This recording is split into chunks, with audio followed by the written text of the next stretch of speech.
आज हम देखेंगे चाइल्डहुड ट्रॉमा और होम्योपैथी कैसे ठीक करती है चाइल्डहुड ट्रॉमा को। इसे हम देखेंगे। जो होम्योपैथी है ये क्या करती है, एक जेंटल हीलिंग करती है जो डीप इमोशनल वुंड्स है। जैसे कि अगर बचपन में कोई ऐसी एक्सीडेंट्स हो गए या कोई ऐसी चीज़ है जो बच्चे ने अपने दिल के अंदर रखी है और जब वो बड़े होते हैं तो उसके वजह से जो डिप्रेशन आता है बड़ों में, जो अलग अलग बीमारियां होती है इवन बच्चों में, उससे जो है होम्योपैथी कैसे ठीक करती है। तो चाइल्डहुड ट्रॉमा क्या होता है, ये एक इमोशनल वुंड होता है जो कि किसी भी वजह से हो सकती है। अगर पेरेंट्स ज़्यादा ध्यान नहीं दे रहे हैं, निगलेक्टेड चाइल्ड है, तब जो है बच्चों के दिमाग पर इसका असर पड़ सकता है। अगर किसी चीज़ का लॉस है, समझिए कि उनके जो बहुत करीबी है अगर उनको उन्होंने खो दिया, तब जो है ये चाइल्डहुड ट्रॉमा में आता है। किसी भी तरीके का डर, जैसे अंधेरे से, और कोई भी अब्यूज़, अगर घर में बहुत ज़्यादा लड़ाई झगड़े का माहौल है तब भी जो है बच्चा ट्रॉमा में रहता है।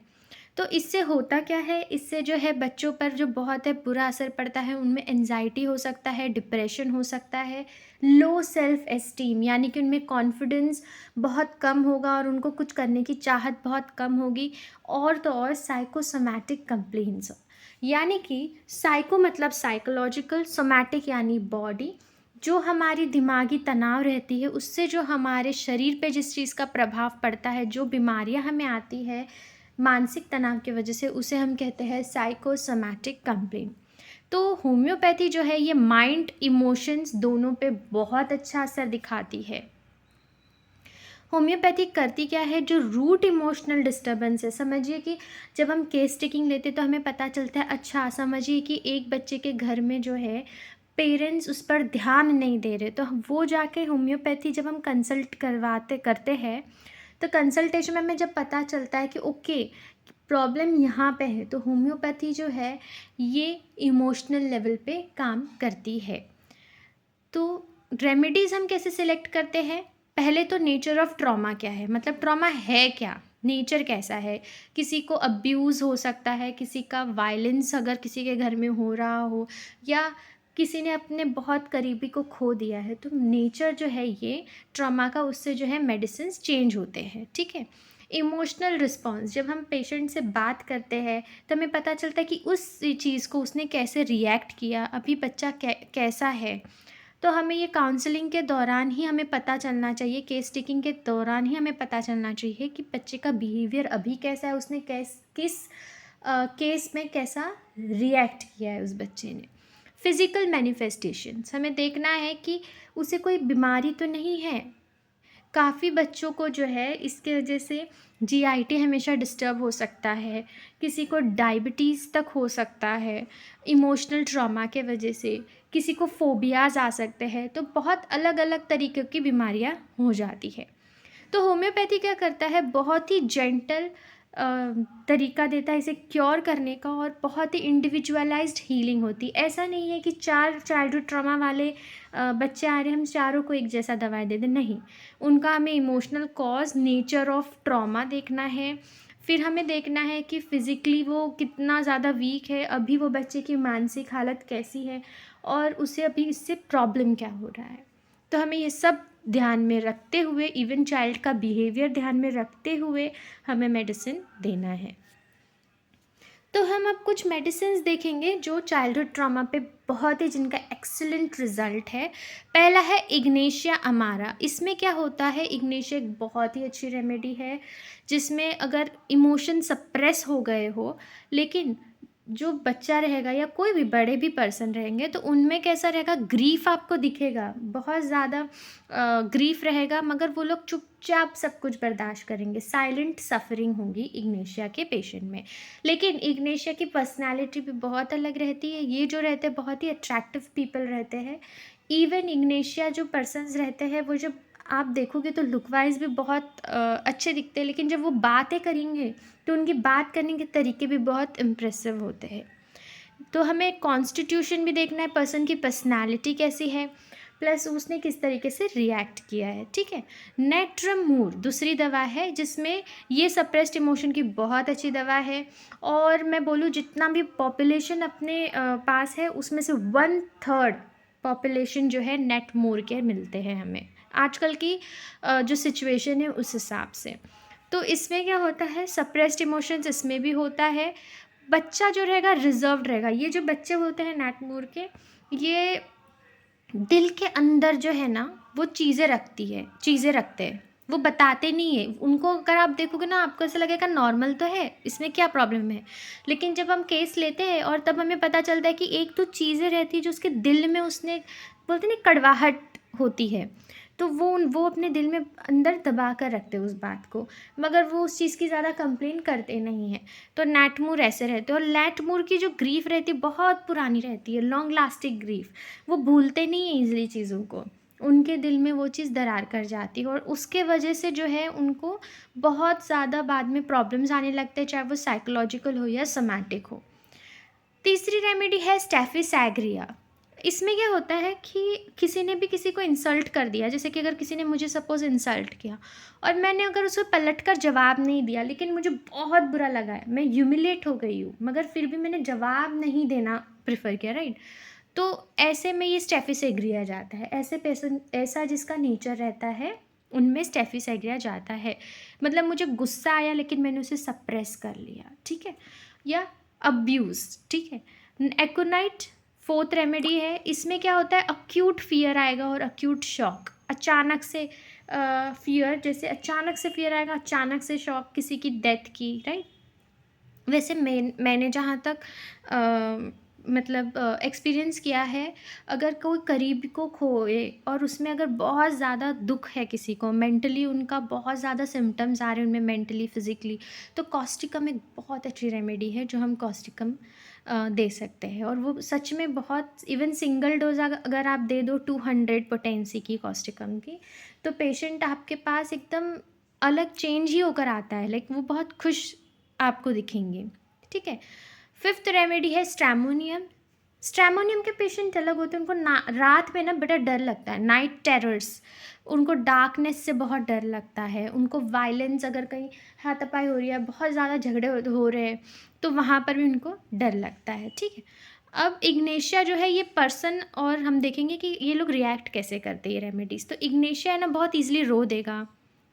साई करना मतलब लंबी सी सांस ऐसे छोड़ना, जैसे एकदम लंबी सी सांस लेना और लंबी सी सांस छोड़ना, जैसे कि बहुत दुख हो अंदर।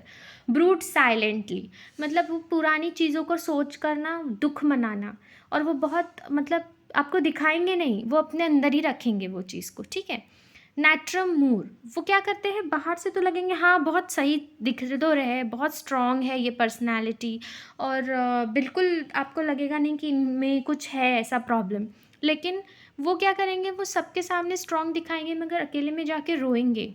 और वो होल्ड करते हैं ग्रजेस, जैसे मैंने कहा था वो कड़वाहट रखते हैं अपने अंदर, वो बातों को पकड़ के अंदर ना उनके कहीं घाव कर जाती है वो बातें। तो ये नेटमूर पर्सन है, ठीक है। स्टेफिसैग्रिया है तीसरा। ये एक स्टेफिसैग्रिया है ना बहुत सबमिसिव होते हैं, कि अगर हाँ किसी ने कुछ बोला, जैसे मैंने पहले भी बोला कि अगर मुझे किसी ने डांट दिया, अगर मैं पलट कर जवाब नहीं दे पा रही हूँ, लेकिन मुझे गुस्सा आया है और मैंने उस गुस्से को दबा दिया, तो स्टेफिसैग्रिया जाता है। ऐसा नेचर सबमिसिव होता है कि मुझे बहुत बुरा लग रहा है लेकिन मैं कुछ बोल नहीं रही हूँ उनको, ठीक है। हिडन एंगर, बहुत अंदर से बहुत गुस्सा रहता है जो छुपी रहती है, राइट। अब्यूज़ और इंसल्ट्स। एक्नाइट में क्या होता है, एक्नाइट सडन फ्राइट के लिए है, अगर किसी को पैनिक अटैक आ गया, ठीक है, तो ऐसे में आप एक्नाइट डाल सकते हो। एक्नाइट की की नोट ही है, अचानक से अगर कुछ चीज़ हो रही है एकदम विद इन अ सेकेंड, तो आप एक्नाइट दे सकते हैं, ठीक है। रेस्टलेसनेस में भी आप दे सकते हो, पैनिक अटैक्स में भी दे सकते हो, सडन फ्राइट में भी दे सकते हो। स्ट्रैमोनियम, फियर ऑफ अलोन, मतलब अकेले रहना इनको बिल्कुल पसंद नहीं है। पहले जैसे मैंने बोला अंधेरे से बहुत डर लगता है, नाइट टेरर्स आते हैं इनको, वायलेंट होता है, और ये क्लिंग टू पेरेंट, बच्चे जो रहते हैं वो हमेशा पेरेंट को पकड़ के रखते हैं। क्लिंग मतलब उनको, मतलब हमेशा साथ में उनको चाहिए ही चाहिए, ठीक है। अभी हमें जो इतना ईजी नहीं होता, अगर हम इमोशनल चीज़ पे, मतलब अगर मेंटल्स पे अगर हम दे रहे हैं मेडिसिन होम्योपैथी की, तो हमको बहुत ध्यान से केस टेकिंग करनी है, ठीक है। अगर हम हिस्ट्री देखेंगे तो उनका डर क्या है, उनका ड्रीम्स क्या है, ड्रीम्स बहुत इम्पॉर्टेंट है।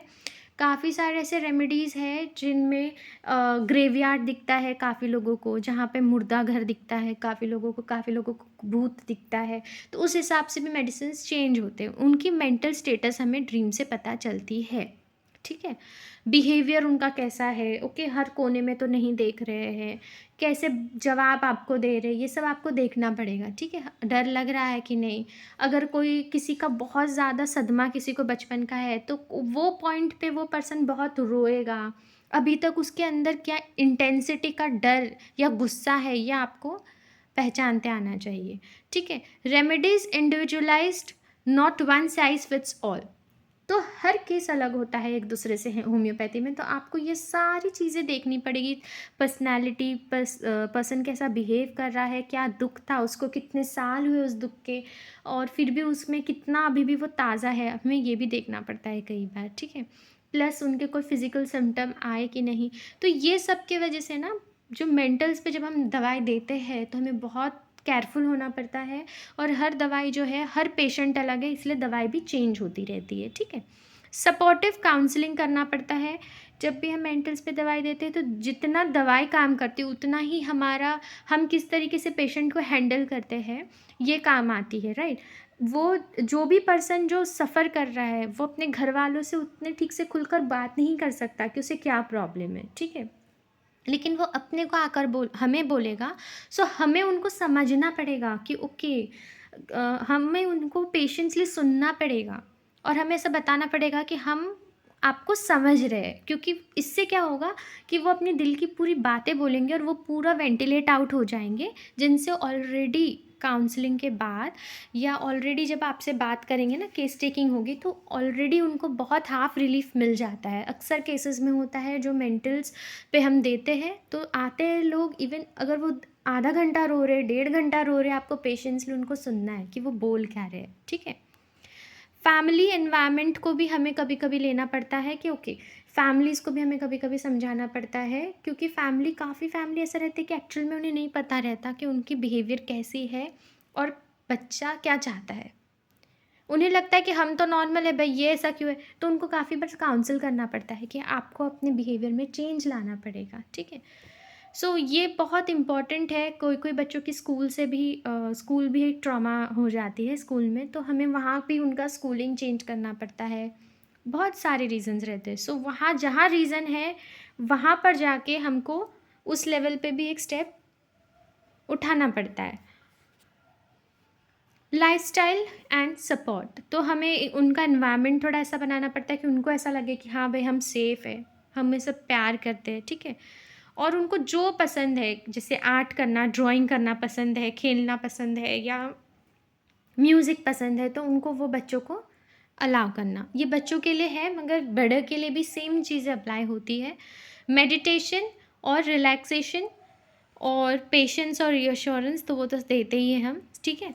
सेल्फ मेडिकेशन प्लीज़ ना करें। अगर आपको सच में अगर कोई ग्रेव प्रॉब्लम दिख रही है तो अपने करीबी होम्योपैथ से कंसल्ट करा कर ही दवाई लें, और ज़्यादा रेपिटेटिव डोज में ना लें। अगर आप मेंटल्स पे ले रहे हो तो 200 पोटेंसी में एक ही डोज लें, उसका असर देखें और उसे काफ़ी टाइम तक के, बहुत देर बाद उसको रिपीट करना पड़ता है। काफ़ी बार तो सिंगल डोज ही देना पड़ता है, ज़्यादा ज़रूरत नहीं पड़ती है।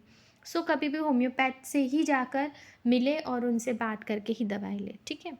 सो होम्योपैथी बाकी मेडिसिन्स भी है, जैसे एलोपैथी है, दूसरे भी तरीके हैं ट्रीटमेंट के।